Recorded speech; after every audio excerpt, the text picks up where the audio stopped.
Le texte que vous m'avez demandé de commenter aujourd'hui est un poème publié dans le recueil Élégie en 1830 par Marceline Desbordes-Valmore. Cette poétesse à cheval entre le XVIIIe et le XIXe siècle est une figure importante de la littérature française de cette époque. Elle est admirée par de nombreux auteurs français comme Balzac, Verlaine ou encore Baudelaire, en tant qu'elle serait une des pionnières du mouvement romantique français. Elle est connue notamment pour sa carrière théâtrale en tant que comédienne, mais aussi pour sa carrière poétique en tant qu'écrivaine. Son histoire personnelle est émaillée de diverses romances. On peut citer notamment sa relation avec Eugène de Beaune, Prosper l'Enchantin qui deviendra son mari, dit Valmore, mais aussi son amant Henri Latouche. Dans ce recueil, et plus particulièrement dans ce poème, Marceline Desbordes-Valmore va développer précisément une relation amoureuse qui se termine et ses conséquences. Je passe ainsi à la lecture de ce poème. Reprends de ce bouquet les trompeuses couleurs, ces lettres qui font mon supplice, ce portrait qui fut ton complice. Il te ressemble, il rit, tout baigné de mes pleurs. Je te rends ce trésor funeste, ce froid témoin de mon affreux ennui. Ton souvenir brûlant que je déteste sera bientôt froid comme lui.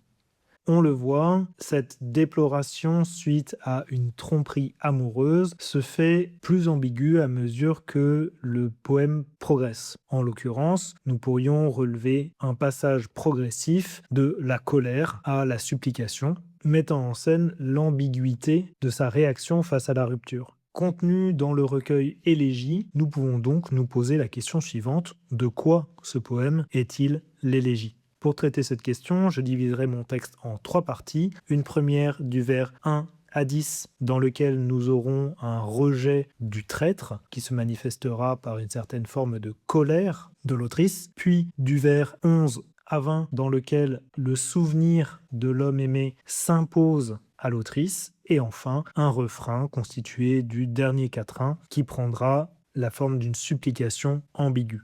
Je passe ainsi à mon commentaire. Le texte s'ouvre sur un impératif, reprend, manifestant le rejet et la colère de la narratrice contre un sentiment amoureux trompeur, comme l'explicite l'adjectif qualifiant les couleurs du bouquet. On pourrait ici considérer une forme d'hypallage, le bouquet devenant ainsi l'indice de la tromperie amoureuse à venir. Le démonstratif se marque une rupture forte entre la narratrice et le locuteur. Ce n'est plus ni celui de la narratrice ni celui à qui elle parle. Il est rejeté en dehors de la sphère du couple amoureux.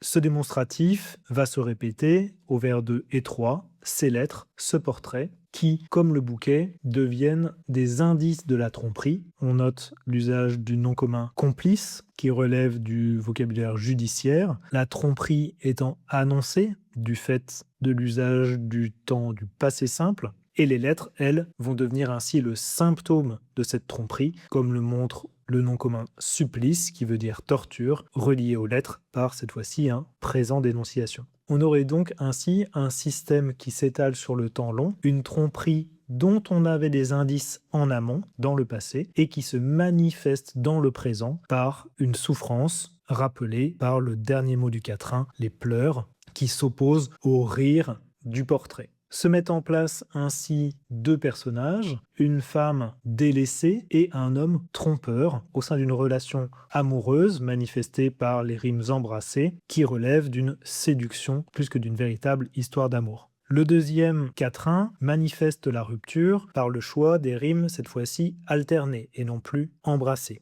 Nous retrouvons toujours le démonstratif, ce trésor, ce froid témoin, le trésor synthétisant ce bouquet, ces lettres et ce portrait étant qualifié de funeste, c'est-à-dire porteur d'un destin négatif, l'annonce d'une rupture nécessaire. On retrouve là encore le vocabulaire judiciaire avec le terme de témoin, et la structure des adjectifs et des noms communs est intéressante puisque au sein du vers 6, nous avons un système de parallélisme avec 2 adjectifs antéposés qui mettraient en scène le parallèle qu'il y a entre l'histoire qui est racontée et l'histoire qui est vécue potentiellement par la poétesse, mais aussi dans le système de rime un chiasme avec un adjectif d'abord postposé, funeste, et ensuite antéposé, affreux, mettant en scène cette ambiguïté du sentiment amoureux, à la fois embrassement et enfermement. L'ambiguïté progresse encore par l'usage d'une opposition entre les adjectifs brûlant et froid, là encore utilisé en chiasme, puisque brûlant est postposé et froid, par le biais du système comparatif, est antéposé. Advient alors le temps du futur, qui implique une forme de certitude basée sur un constat présent, je déteste. La rupture est donc consommée, mais son résultat ou son effet sur la poétesse reste ambigu. Cette ambiguïté va se manifester dans le verbe trembler au vers 9, si ma main tremble encore, le tremblement pouvant être le résultat de la colère, ce qui semble être le cas dans cette première partie, mais pouvant aussi résulter d'une certaine forme de peur, voire de la présence résiduelle d'une certaine passion. Ce qui est sûr, c'est que nous sommes ici dans deux vers qui relèvent d'une expression lyrique, comme le montre l'interjection initiale, et le retour de cet impératif reprend. On peut noter au vers 10 l'usage d'un passé puis d'un présent, j'ai cru, j'aborde, qui vient constituer un chiasme avec les vers 2 et 3 qui sont d'abord au présent puis au passé, modélisant toujours cette ambivalence du sentiment amoureux entre embrassement et enfermement. Dans ce dernier vers, elle exprime l'idée qu'elle croit avoir vu ce qu'il était véritablement derrière les apparences. Simplement, il s'agit ici d'une manipulation relevant du processus de séduction amoureuse, mettant en scène un hiatus, une distinction entre ce que la personne est et ce que la personne paraît, qui ici va s'inverser dans la perspective de la séduction.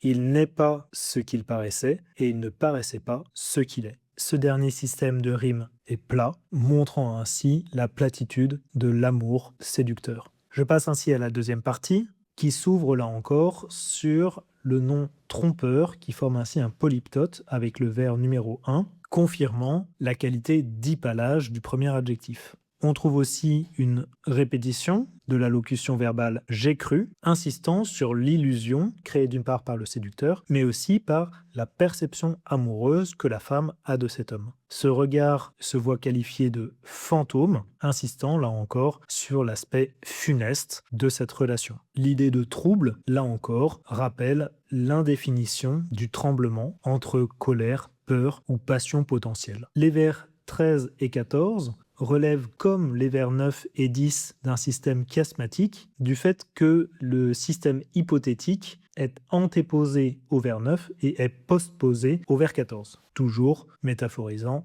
cette embrassade ou cet enfermement. On retrouve un champ lexical négatif, mourir, peur, et celui de la tromperie avec l'adjectif perfide. La métaphore du souvenir au vers 7-8 se transforme ici en une métaphore des feux errants, qui seraient ces feux follets qui nous amèneraient à tomber dans un marécage, métaphorisant ainsi le côté néfaste de ce faux amour dans lequel elle s'est embourbée. Le reflet de ces feux errants rappelle l'illusion déjà présente dans le verbe croire, et la comparaison des feux errants aux yeux se concrétise par le nom commun flamme, qui relève à la fois du champ lexical de l'amour, mais aussi de la destruction. Le dernier quatrain de cette partie met en scène la rupture entre les locuteurs, avec le « je » qui est à l'initiale du vers 17 et le « toi » qui est à la rime du vers 18. Les locuteurs qui étaient réunis dans la première personne du pluriel « nous » en fin de vers 17 sont ainsi disjoints dans le vers 18, avec le « je » en initiale et le « toi » en finale. Ici, la poétesse met en scène une honte qu'elle ressent, alors même qu'elle devrait être ressentie par l'homme qui l'a abandonnée. Ce paradoxe étant manifesté par la conjonction de coordination à valeur adversative « mais » qui articule les deux vers. On retrouve là encore le lyrisme avec l'adverbe d'exclamation « que » qui initie une phrase exclamative. On retrouve l'adjectif « froid » qui était déjà présent dans le deuxième vers du poème. Et le quatrain s'achève sur un paradoxe mettant aux deux opposés du vers l'amour et la haine. Ce paradoxe se double en l'occurrence d'un polyptote, que je te hais de m'apprendre la haine, qui rappelle le polyptote entre trompeur et trompeuse, manifestant ainsi les métamorphoses de l'amour et les métamorphoses des réactions face à cet amour. On peut noter que le système des rimes se répète par rapport à la première partie. Nous avons d'abord un système embrassé, puis un système alterné, puis un système de rimes plates, mettant en scène l'aspect cyclique de la réaction à la séparation. La dernière partie est constituée d'un quatrain qui fonctionne comme un refrain. Il est quasiment identique au tout premier quatrain, à l'exception du premier vers. À l'injonction initiale se substitue ici une double injonction, éloigne-toi, reprends, et la substitution du mot bouquet qui va ainsi mettre en scène l'hypallage général au niveau du texte, insistant sur l'aspect ambigu de la relation. Ces 4 derniers vers fonctionnent ainsi sur un système de rimes embrassées, mettant en scène une certaine forme de supplication, la femme amoureuse étant passée progressivement de la colère au déni et à la négociation.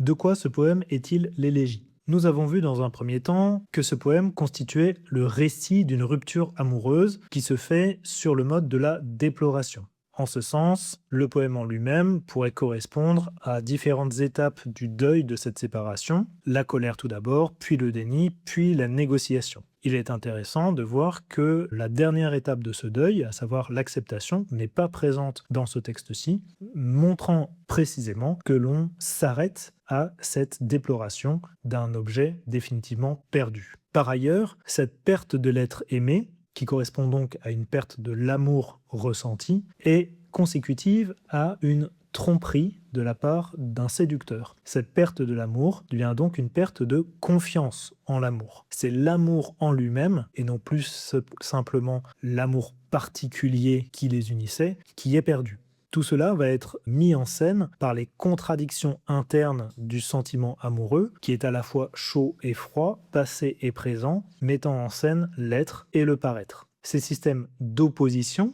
qui manifestent ces contradictions se voient renforcés par l'omniprésence des systèmes chiasmatiques, mettant en scène l'ambiguïté du sentiment amoureux, à la fois embrassement et enfermement. Enfin, l'élégie porte moins sur la relation amoureuse spécifique que sur la perception de la rupture par la femme, se faisant ainsi la déploration de la condition de la femme aimante. Celle-ci serait presque nécessairement destinée à être trompée, comme le montre le système de répétition et les systèmes de parallélisme, mettant en scène la dimension universelle de son récit, mais elle-même se voit presque destinée à reproduire toujours le même schéma amoureux, symbolisé par les systèmes de rimes, embrassés, puis croisés, puis suivis. La femme est destinée à aimer, à perdre et à supplier. Tout cela revient ainsi au retour final d'un refrain qui représente toutes les ambiguïtés de forme et de fond de cette déploration amoureuse. Je passe ainsi à la question de grammaire. Vous m'avez demandé de traiter de la subordination dans le 3e quatrain. Les subordonnées sont des propositions qui ne peuvent pas fonctionner seules et qui nécessitent des propositions principales pour pouvoir fonctionner syntaxiquement. Elles sont organisées la plupart du temps autour d'un verbe conjugué, même s'il existe des cas particuliers. Elles peuvent être relatives si elles complètent des noms dans la principale, ou conjonctives si elles complètent des verbes. Dans le quatrain, nous pouvons éliminer immédiatement des propositions indépendantes, au reprend tout et ce fantôme a troublé mon courage timide, pour nous concentrer sur les propositions restantes. Nous avons une proposition subordonnée relative, que j'aborde, introduite par le pronom relatif que, et qui va compléter le nom commun très, qui est son antécédent. Pour ce qui est des conjonctives, il faut tout d'abord repérer les conjonctions de subordination. En l'occurrence, nous en avons 2. La conjonction si, qui introduit la proposition si ma main tremble encore, qui occupe la fonction de complément circonstanciel d'hypothèse. Elle est donc une proposition subordonnée conjonctive circonstancielle. La deuxième conjonction de subordination est la conjonction que, qui introduit la proposition que j'ai cru te voir sous ces traits que j'aborde, qui complète le verbe être dans ce que l'on appelle le tour présentatif, c'est que. En tant que complément de verbe, elle est une proposition subordonnée conjonctive complétive, occupant la fonction COD. Dans les cas particuliers, nous avons deux propositions infinitives, puisque le verbe voir possède un COD, te, et le verbe rencontrer en possède un également, le regard. Elles occupent donc bien une fonction verbale et sont bien des noyaux de propositions subordonnées. Dans les deux cas, elles complètent le verbe croire en occupant la fonction de COD. Te voir sous ces traits que j'aborde ainsi que rencontrer le regard d'un trompeur sont ainsi deux propositions infinitives subordonnées, conjonctives, complétives.